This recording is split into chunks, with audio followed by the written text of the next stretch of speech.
In this video, I will be demonstrating the pyramid stud dies, and also what I'll be working on is part of our military studded bag collection, which will be online shortly. We're just kind of putting finishing touches on that, so I'll be demonstrating on one of the bags today. I also, not only am I going to demonstrate the pyramid stud die, but I also would like to give a few tips for proper placement of studs. And as you can see, I have my 12mm pyramid stud die in this machine, and these dies are made they're bigger.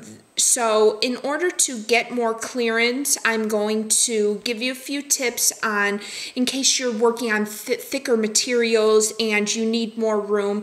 Very easy to do.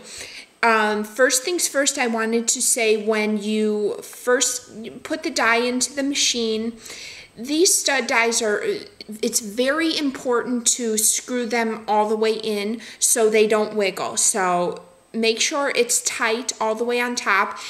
And another tip is you should perhaps lubricate the threading before screwing it into the machine. Not every time, just for the longevity of your dies. And if you're ever having trouble screwing it in very tightly, just put some lubricant onto the threads and before you screw it into the top part of the machine.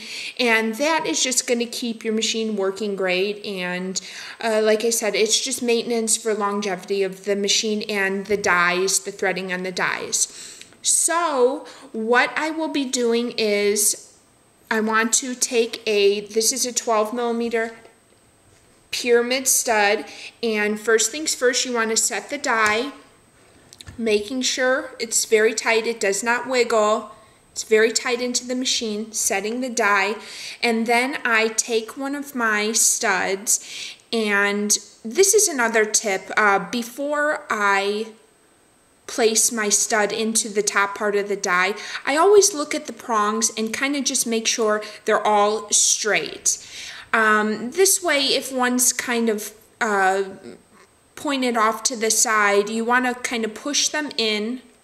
And these are just on some of them if the prongs aren't straight. Then what I would do, and I'm going to be demonstrating on our backpack, is I will place the stud into the top of the die, raising the top part. It's very easy to do. And I very easily put my stud into the top of the die.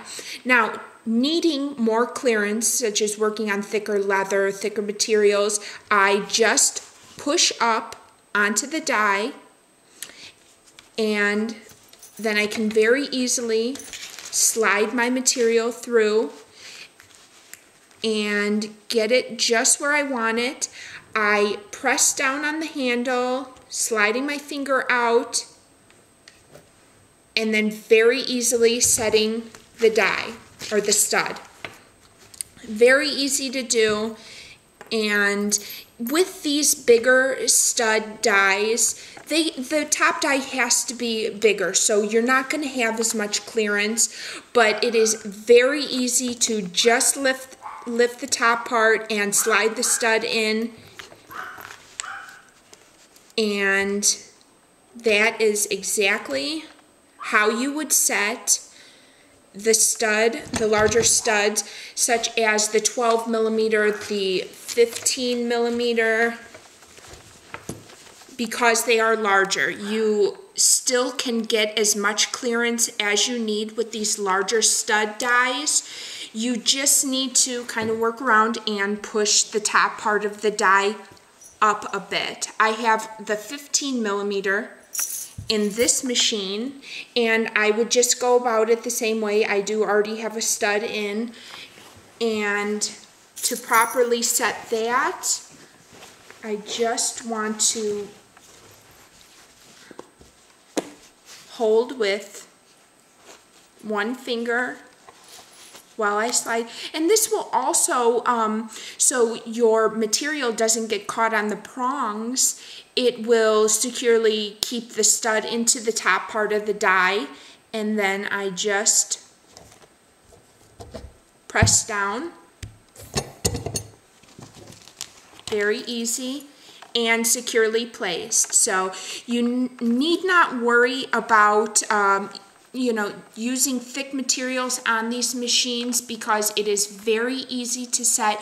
You can get enough clearance and you get that perfect placement. And one more tip that I have for the stud dies, because they're so precisely made and they are two-part dies. So what I normally do before I even put the top die in is they're two parts. So you want to take a look and make sure you have that perfect square. If not, just kind of, you know, move with your fingers, move the die into perfect form before you'd put it into the machine. This will properly hold your stud into the top of the die. So, and again, keep those prongs. This is a perfect example of, you can see one of the prongs is already bent in. So what I do, don't waste your studs. This is not a deformed stud in any way. You just take your finger very easy and put the prongs all the way up, and then they will securely place into your material. The bags, like I said, we are finishing working on our military inspired studded bags, and they will be available within the next few weeks at Minkus Margo on Etsy and eBay. The machine I was working on with the 12mm is our large grommet setting machine, and this and the hand press stud machine is all available along with the dies. We have an assortment of dies now. We really have a lot in. You can do so much with these machines. Everything is available at Minkus Margo on eBay and Etsy. I hope you learned something from this video, and I thank you for watching.